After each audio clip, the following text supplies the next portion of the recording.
Alright everyone, welcome to a new video. In this video I'm gonna talk about my current stance on morality. Now, for you that don't know like my stance, my previous stance. My previous stance on morality was that it's both objective and subjective. There are some morals that are like objective, like murder, stealing, that are common between societies, which are biological instincts, automatically, think that they're bad, because we don't want to get killed, for example. So we're forced to believe that it's bad, right? So this is what I believe. We don't want to be stolen, so you gotta believe that it's bad, And there are subjective morals that depend on the individual, like eating with the right hand. But now I changed my view because I think that, for something to be objective, it has to be mind independent. True, regardless of what a person thinks, regardless of the human existence. And when I really think about it, like morals, like in my opinion, most of them are intersubjective. These ones that I consider objective, intersubjective. I mean, moral systems for humans, they are driven by reason. We get to the idea that something is bad or wrong based on reason, based on its consequences, vulnerability, the favoring social well-being, right? So it's not objective, it's intersubjective. For something to be objective, it has to be true regardless of what humans think. For example, the Earth orbits the sun. That's an objective fact, But morality is not the same. Like, how can we know, whether it's a fact or not? So my current stance is that there are some morals that are shared, which are intersubjective, and there are some morals that are subjective, depending on the individual. Purely subjective. I'll give you an example. For example, if I say that wearing red pants is morally wrong, there is something that is purely subjective because it's dependent on me, right? It could be intersubjective, I don't know, but they're most likely some things that are most likely subjective,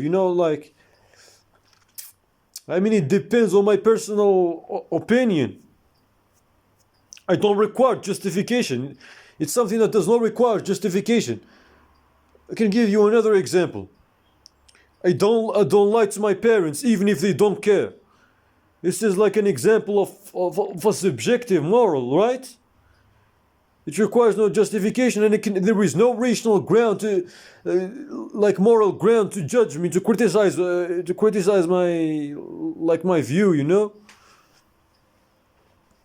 You cannot criticize me, because that's my opinion, And it does no harm, right? Anyway, so this is my view. I think morals are intersubjective and subjective.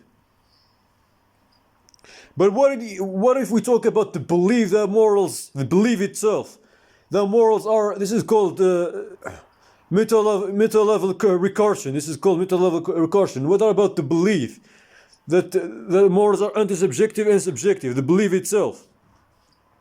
Is it subjective, intersubjective, or objective?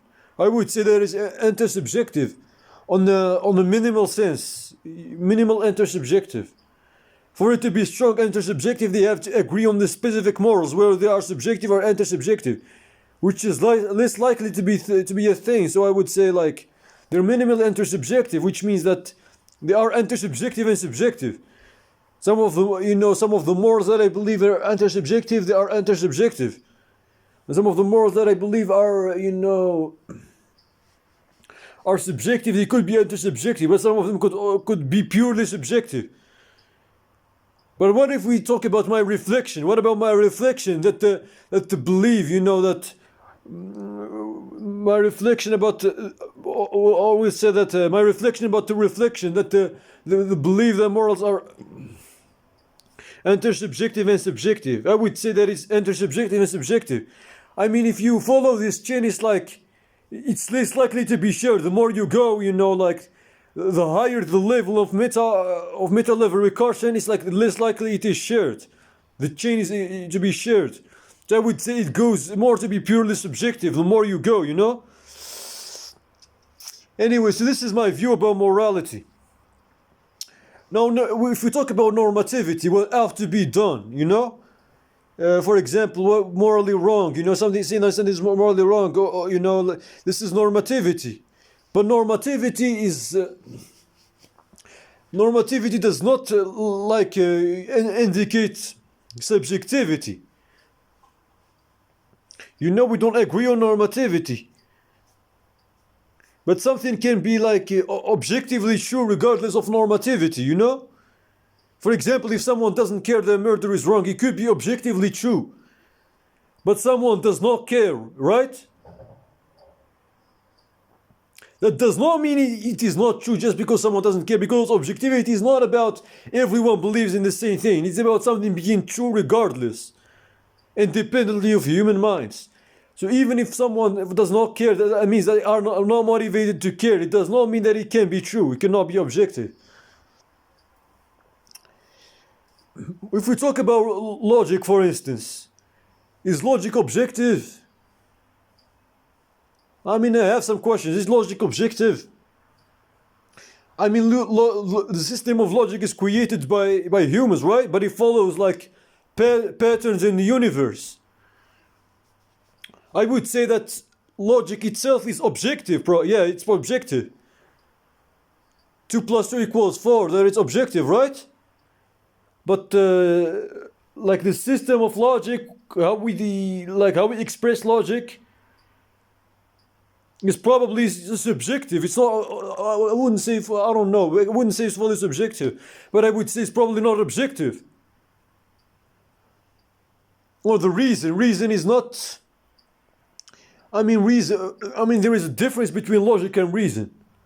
Logic is fixed, constant. It's fixed, right? While reason is like the use of logic, which can be either valid or invalid. If we talk about reason, is there like a certain way that reason has to be? It has to follow logic, right? So is there objectivity in terms of reason? I would say probably, yeah.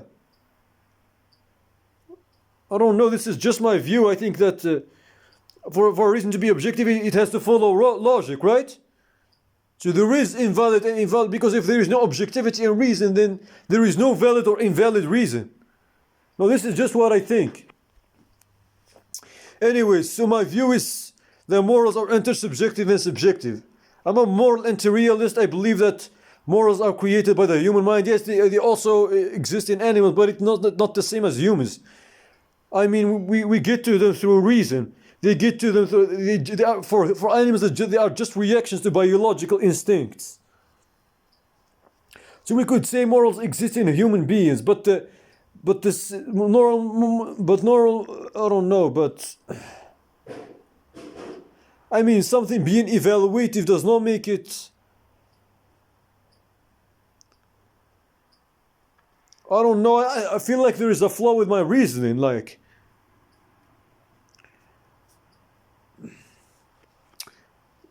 morals could not be like there is no like absolute certainty that morals like are a creation of the human mind. They could exist and like independently. This is what like moral realists and anti-realists disagree about.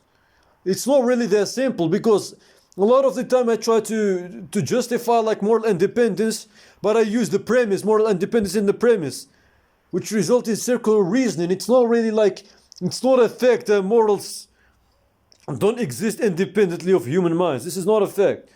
This is what I think, you know? I think that normativity is relative to humans, while morals are like relative to animals. This is just what I think. But you cannot prove this. This is why the debate is going, you know, like it's still going about whether morals are like between moral anti-realists and realists about this idea, whether morals exist independent of human minds or not. the system of morals. So this is what the debate is about. It's not a fact. I mean, the fact that morals are evaluative does not mean. They require valuing agents does not make them not objective. Because also, like, scientific measurements are evaluative, but they are still objective. Anyways, this is my view about morality, you know? My opinions are subject to change. They're not like my philosophical positions, my opinions are subject to change. They're not fixed. I don't know if y'all agree with or disagree with me. So that's my view. I think morals are anti-subjective and subjective. I don't know what y'all think. Anyways, man. Thanks for watching. Hope y'all liked the video. Don't forget to like, share, and subscribe. And I'm out.